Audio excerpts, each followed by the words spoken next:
Vamos a ver. Ya está. Creo que era un problema de iniciado rápido.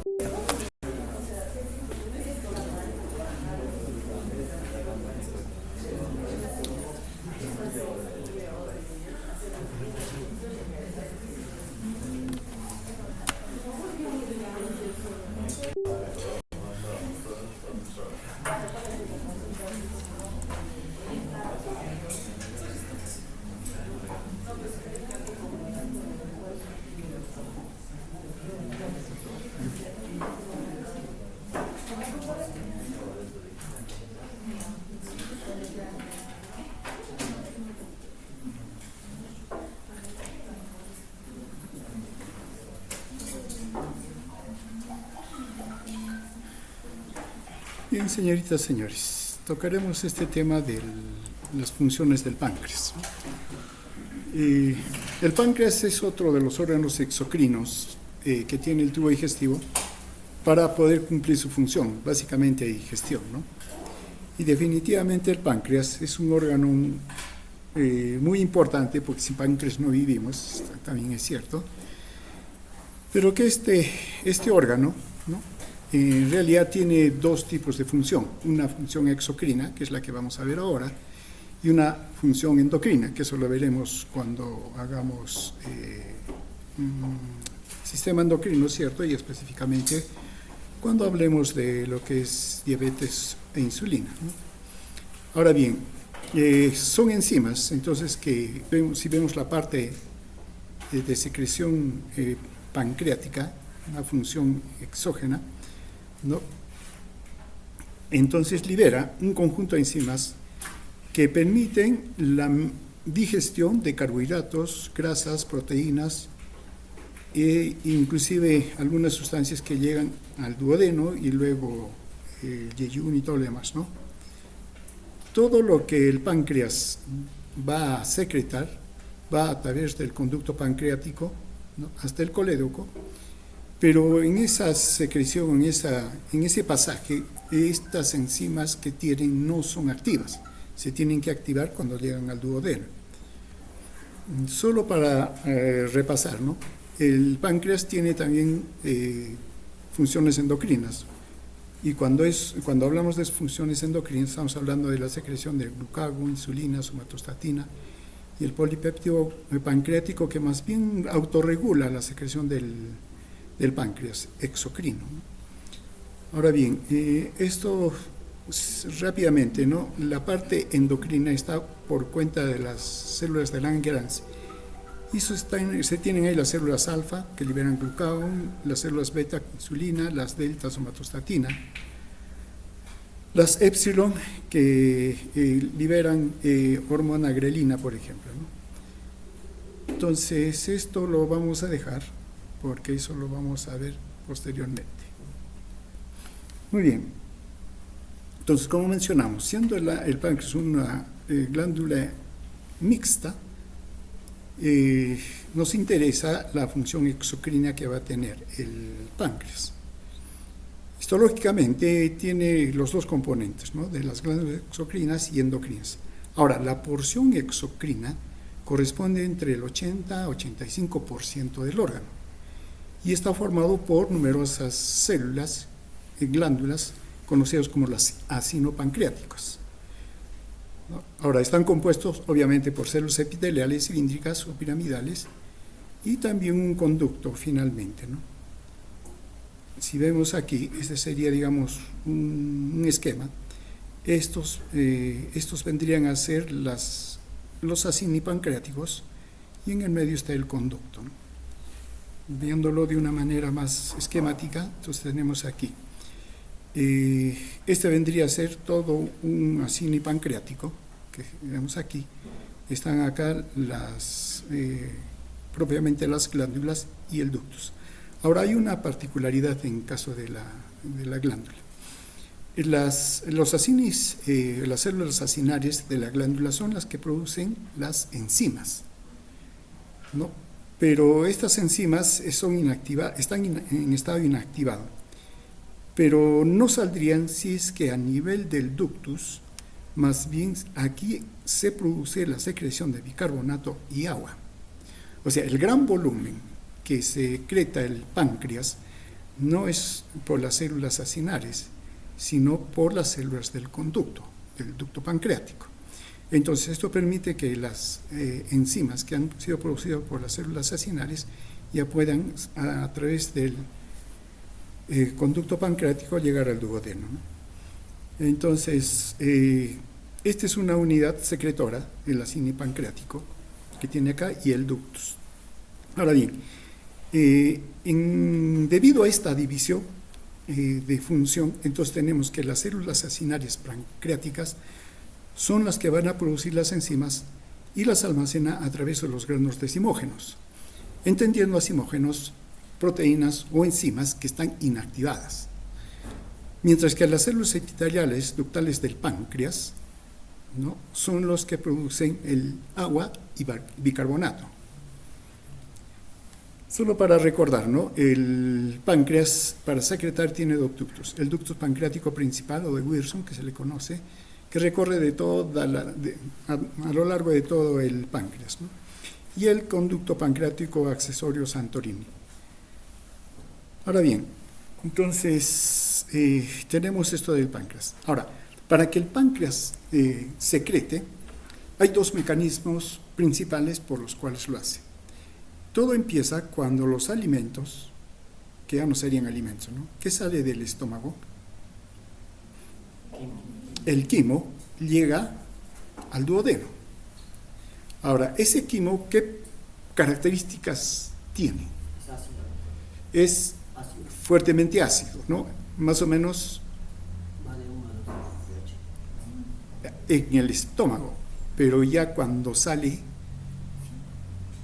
es bien difícil que llegue a esos, pero cuando llega tenemos complicaciones, una úlcera duodenal, por ejemplo, ¿no? Pero usualmente el pH que sale del estómago hacia el duodeno está entre 4.55. Ya eso es ácido, ¿no? El extremo puede ser hasta 3. Entonces, hasta ahí, digamos, los mecanismos de protección que tiene el duodeno lo soportan, no hay problema. Pero si es que fuera más, sí, ahí más bien ya tenemos complicaciones como una úlcera duodenal, ¿no? Pero bien, como mencionamos, lo que tenemos es el quimo, que es fuertemente ácido, y eso hace que a nivel del duodeno se secreten dos hormonas, la colecistocimina y la secretina. La colecistocimina lo que va a hacer es, si es secretada y por circulación llega hacia el páncreas y va a estimular a las células acinares del páncreas para que produzca las enzimas. Por otro lado, la secretina, también que se produce a nivel del duodeno, principalmente va a estimular a las células del ductus para que secreten agua y bicarbonato. El principal estímulo para la secretina es el pH, con el cual llega al duodeno el quimo. Entonces, las células acinares, ¿no?, son las que van a producir las enzimas, y en el ductus las células epiteliales el agua y el bicarbonato. Entonces, la colecistocimina, su origen está en las células 1, ¿no?, las que producen la colecistocimina, células tipo 1 del duodeno y ayuno. Su estímulo básicamente son las grasas, carbohidratos en el duodeno, pero también son las proteínas que han sido metabolizadas o iniciado su metabolización a nivel del estómago. Entonces ya tienen fracciones, ya no son proteínas completas, sino están fraccionadas. Entonces, ellos son el estímulo para que se secrete la colecistocimina. ¿Y esto qué va a dar lugar? A un estímulo, ¿no?, de secreción enzimática en el páncreas, contracción de la vesícula biliar, como complemento para que pueda pase la secreción del páncreas también, relajación y apertura del esfínter de Oddi y liberación de enteroquinasa. La enteroquinasa va a ser importante también, que más adelante lo vamos a mencionar, ¿no? Mientras que la secretina es producida por las células S del duodeno y ayuno aún del ilion proximal. Ahora bien, la presencia del quimo y el ácido en el duodeno es lo que va a permitir o va a estimular la secreción. ¿Qué es lo que hace? Estimular la secreción del bicarbonato por parte del páncreas, ¿no? Secreción hepática también de la bilis, apertura del esfínter de Oddi y producción de las peptidasas o peptonas a nivel del estómago. Ahora bien, entonces, ¿qué tenemos? Que en la secreción pancreática las enzimas son su contenido especial, ¿no? Y que van a degradar los principios activos. ¿Qué tenemos? Proteasas como tripsinógeno, quimiotripsinógeno y carboxipeptidasa. Está la amilasa, la lipasa, que degrada los triglicéridos, fosfatos, ésteros de colesterol, hidrolasas, etc. También hay ribonucleasas, desoxirribonucleasas, proteasas y colagenasas. Ahora bien, debido a que hay la secreción de agua y bicarbonato, es una solución isotónica, con un pH aproximadamente de 7.8 o prácticamente 7, ¿no? Pero va en ese rango. Ahora bien, este pH que tiene la secreción pancreática se debe al bicarbonato, ¿no? Ahora bien, la cantidad de secreción del páncreas va a depender de la cantidad de alimentos que conforman el quimo. Ahora, las enzimas pancreáticas están destinadas a la digestión de proteínas, carbohidratos y lípidos. Cantidad, más o menos, se secreta 1.5 litros de jugo pancreático por día. Entonces tenemos el jugo pancreático. Su función es colaborar, participar en la digestión de grasas, proteínas, carbohidratos y neutralizar el quimo ácido procedente del estómago. Rico en bicarbonato, pero también tiene cloro, calcio, potasio, enzimas como tripsina, quimiotripsina, la lipasa pancreática, la amilasa pancreática. Ahora bien, estos contribuyen a la digestión de grasas, proteínas, etc. Ahora bien, aparte de los estímulos que hemos mencionado de las secreciones, también está bajo control de impulsos nerviosos, básicamente el sistema parasimpático. Ahora bien, ¿qué tenemos entonces? Por un lado, la secreción pancreática va a actuar sobre la digestión de las grasas, principalmente con la lipasa pancreática. Mientras que con las proteínas tenemos las enzimas tripsina, quimiotripsina y carbopepsidasa, eso como las principales. Y para la digestión de los carbohidratos, la amilasa pancreática. Ahora bien, aparte de lo que hemos mencionado, los estímulos para la secreción pancreática. Uno, el sistema parasimpático, a través de la acetilcolina. Esto a través de los nervios parasimpáticos. Dentro de un momento vamos a ver cómo es que esto se produce. Está la colecistocimina, que ya la mencionamos, secreción de la mucosa y duodeno, secretado en la mucosa del duodeno, y la secretina, ¿no? Ahora bien, la acetilcolina y la colecistocimina favorecen la producción de cantidades de enzimas digestivas, mientras que la secretina estimula fundamentalmente la secreción de bicarbonato y agua. Ahora, en este estímulo de secreción hay tres fases, que son las mismas fases también sobre las cuales se estimula el estómago. Está la fase cefálica, o sea, este estímulo de la secreción pancreática, conocida como cefálica, se produce cuando uno ve los alimentos. Claro, uno quiere consumir y entonces ve el alimento y bueno, se dice no se hace agüita a la boca, pero también el páncreas es el que está ahí empezando a funcionar, ¿no? Entonces esto hace de que esos estímulos, ¿no? Se active o se secrete o se estimula el sistema parasimpático y el sistema parasimpático empieza a estimular al páncreas. Aproximadamente se calcula que este estímulo no es más del 25% del estímulo para la secreción del páncreas, ¿no? Es bastante limitado, por decirlo. Está la fase gástrica, que aquí más bien es el estómago que produce la gastrina, ¿no? Producido en la mucosa gástrica y tiene efectos sobre las glándulas pancreáticas. esta secreción de la fase gástrica, a través de la gastrina, estimula la secreción del páncreas entre un rango de 10 a 20%. Ahora, el principal estímulo, que ya lo habíamos mencionado, es más bien cuando el quimo llega al duodeno.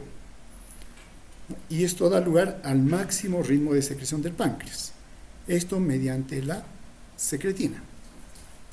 Ahora bien, también es cierto que la colecistocimina, pancreosimina, estimula también la secreción del páncreas, ¿no? Porque aquí la secretina, sobre todo, estimula las células ductales, mientras que la colecistocimina actúa sobre las células acinares.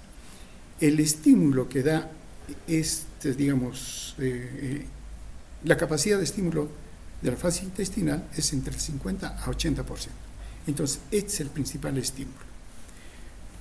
Entonces tenemos la fase cefálica, que estimula la acetilcolina, terminaciones vagales, ¿no? Muy poca cantidad de secreción, ¿no? Que fluye fuera de los conductos pancreáticos hacia el intestino, con escasa cantidad de agua y electrolitos secretados por las enzimas.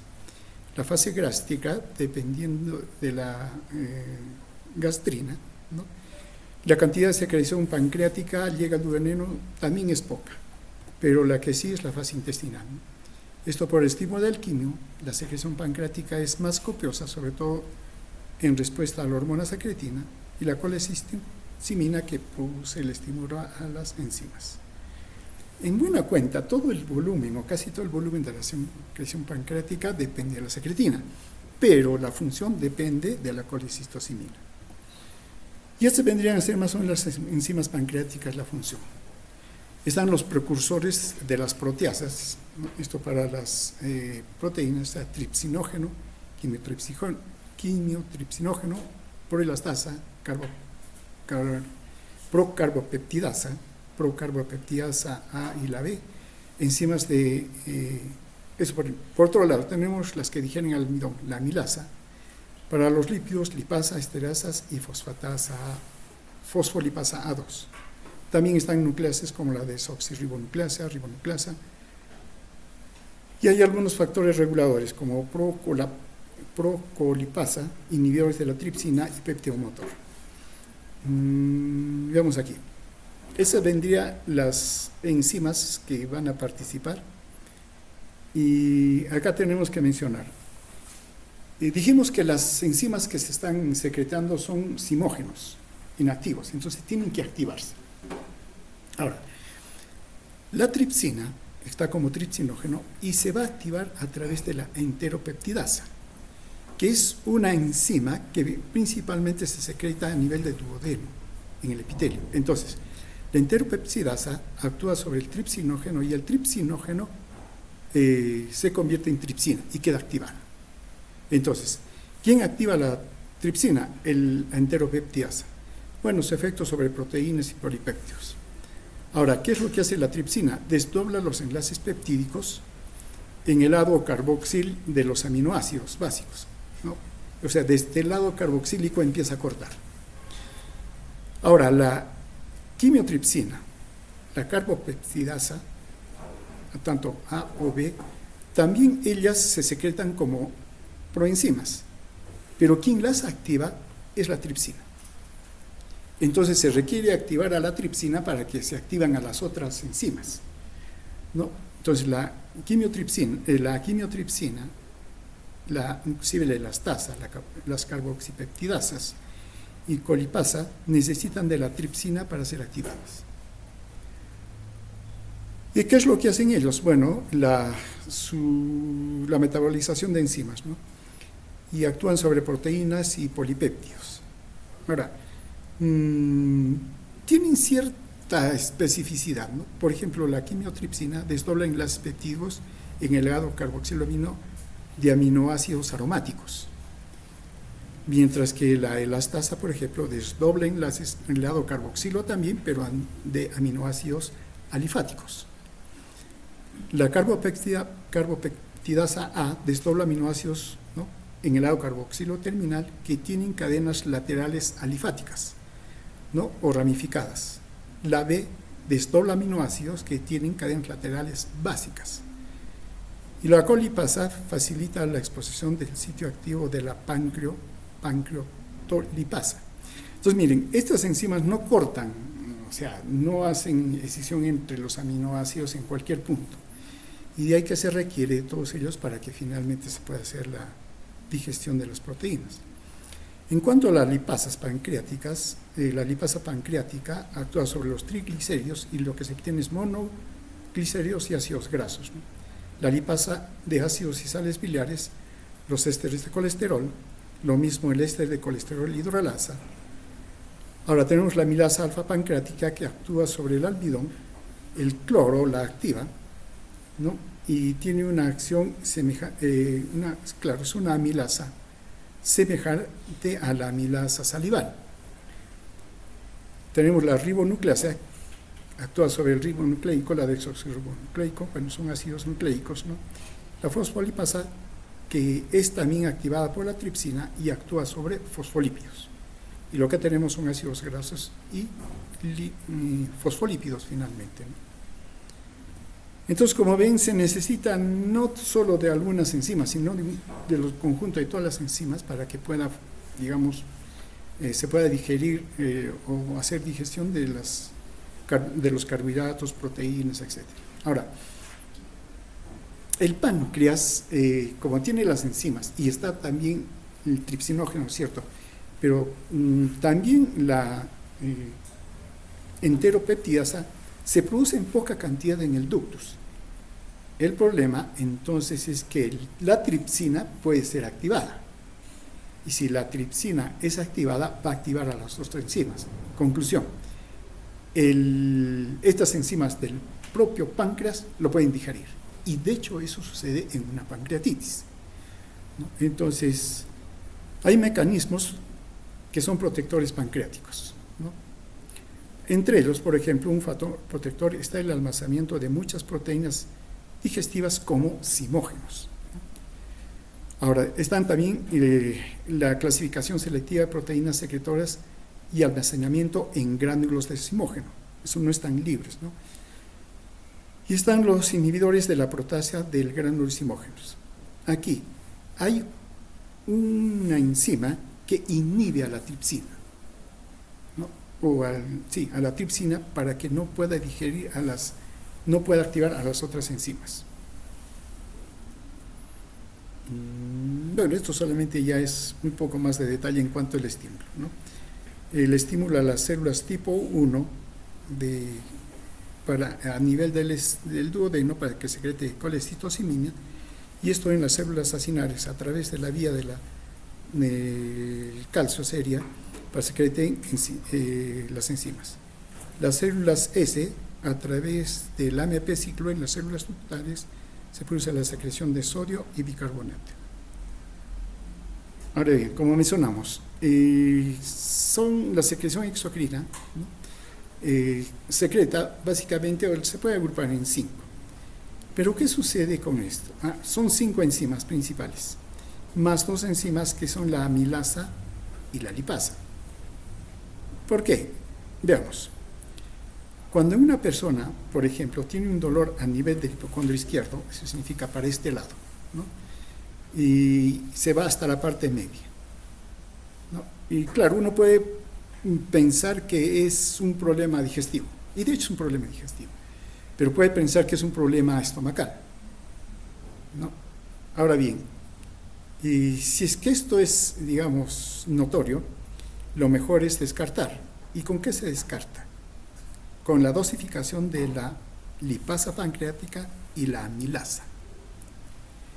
Si estas están elevadas, significa que hay una inflamación a nivel del páncreas. No es un problema gástrico, es un problema pancreático.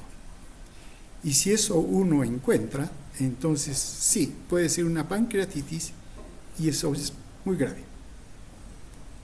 Entonces hay que saber diferenciar. El problema es a veces que como está en esa zona, uno lo confunde simplemente con un problema digestivo, nada más, estomacal. Pero no vaya a ser que es un problema más bien del páncreas. Y es que el páncreas se encuentra muy atrás, ¿no?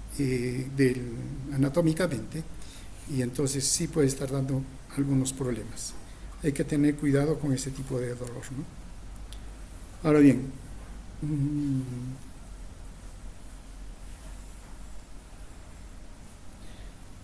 cuando, por ejemplo, no hay una función adecuada del páncreas, ¿no?, que tiene que degradar todo esto, entonces los aminoácidos, o mejor dicho, las proteínas, no son digeridas completamente hasta los aminoácidos.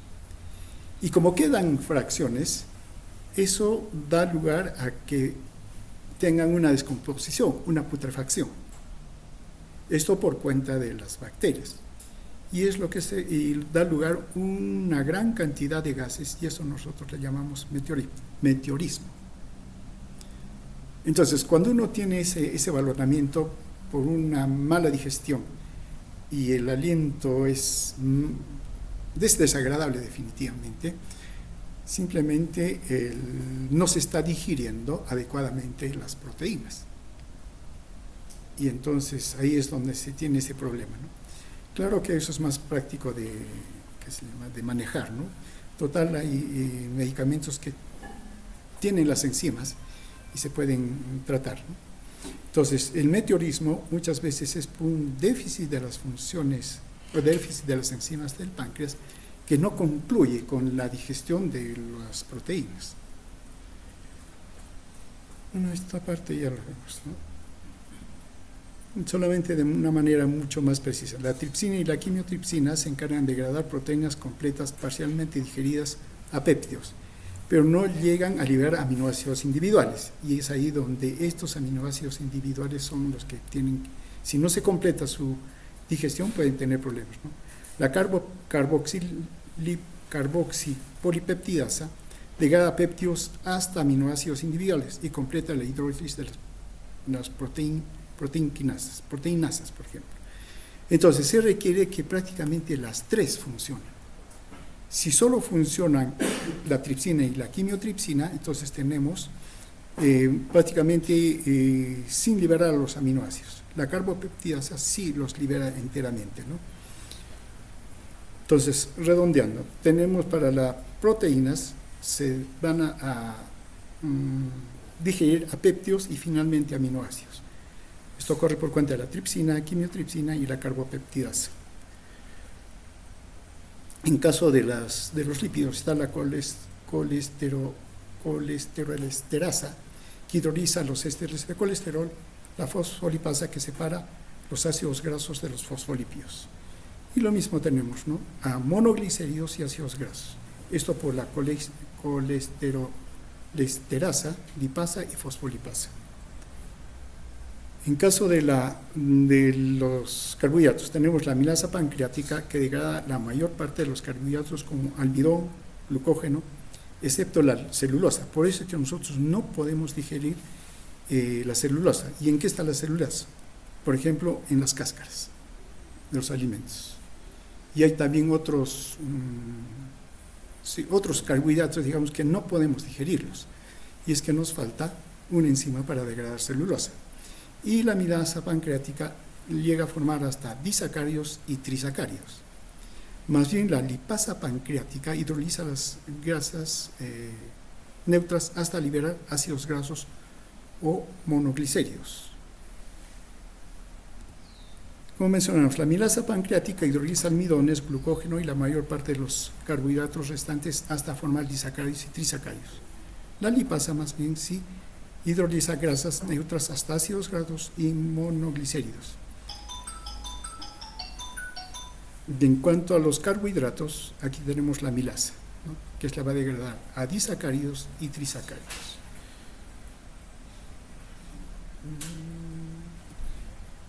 Lo que mencionamos, se necesita alguien que controle a la triptasa. Y la triptasa, que tiene la capacidad de activar a las otras enzimas, ¿no?, debe ser controlada, y se secreta un inhibidor de la triptasa para bloquearlo, ¿no? Al hidrolizar a la triptasa se provoca el control de la activación de las enzimas pancreáticas. En buena cuenta, es una enzima que degrada la tripsina. Ahora, la obstrucción de los conductos o lesiones del páncreas pueden contrarrestar al inhibidor de la tripsina y causar la pancreatitis aguda. Claro, la pancreatitis aguda es muy, muy grave, ¿no? Entonces, el hecho de que se detenga o se obstruya el pasaje de la secreción del páncreas va a dar lugar a que el inhibidor de la tripsina quede bloqueado. La tripsina se activa y esto activa las otras enzimas y se degrada prácticamente o se digiere al páncreas. En cuanto a la secreción del bicarbonato, como mencionamos, está producido por ductos pancreáticos, ¿no? Neutraliza el ácido clorhídrico del estómago y la cantidad de la secreción puede aumentar hasta 45 miliequivalentes por litro. Ahora bien, hay etapas, ¿no? La primera etapa es el paso del CO2 desde la sangre hacia las células del ducto, ¿no? Y se combinan con el agua para formar ácido carbónico. Luego se disocian a CO2, bicarbonato y el hidrógeno. Se elimina como CO2 y sodio en el borde terminal. Mejor lo vemos acá. ¿Qué tenemos aquí? Este es el páncreas, ¿no? El lumen del páncreas y el intersticio. Tenemos aquí el CO2. El CO2 ingresa, se hidrata con el agua, tenemos el bicarbonato. Y entonces el bicarbonato a través de un contratransportador con el cloro sale a la luz del páncreas, al conducto. Ahora el cloro también es devuelto hacia la luz a través de unos canales. Ahora bien, entonces esta es la manera en que se secreta el bicarbonato. A diferencia de, por ejemplo, en el riñón, el bicarbonato no va a ser reabsorbido, no se reabsorbe. Una forma también de obtener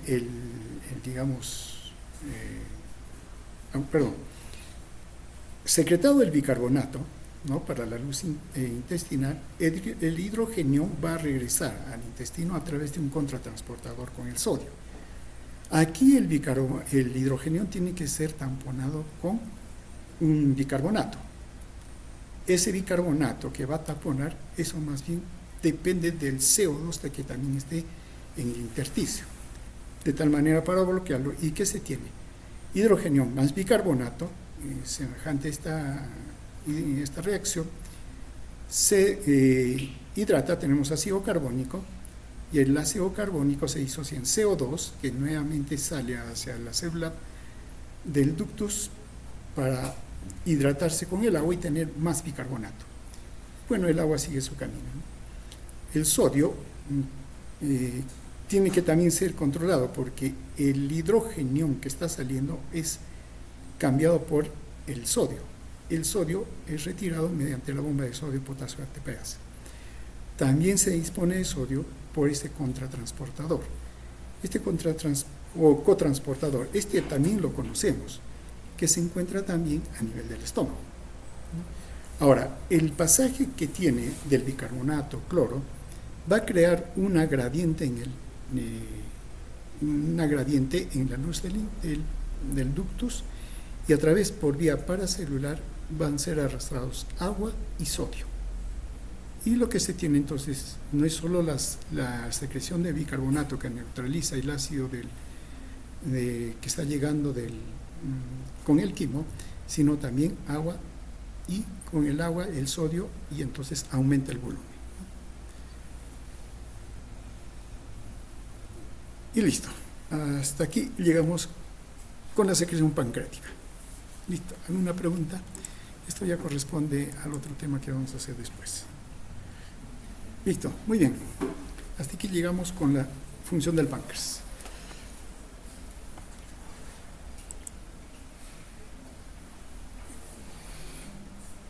¿Me preguntas? No hay nada. Listo. Entonces, terminamos.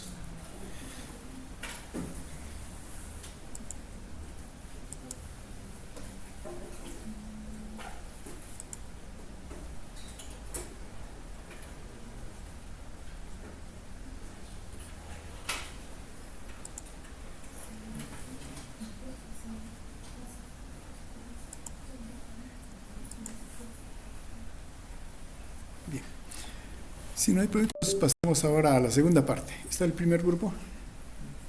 Ya, listo. Adelante. Los otros dos grupos, bueno, si es que se citan, pero el primer grupo es el que va a exponer.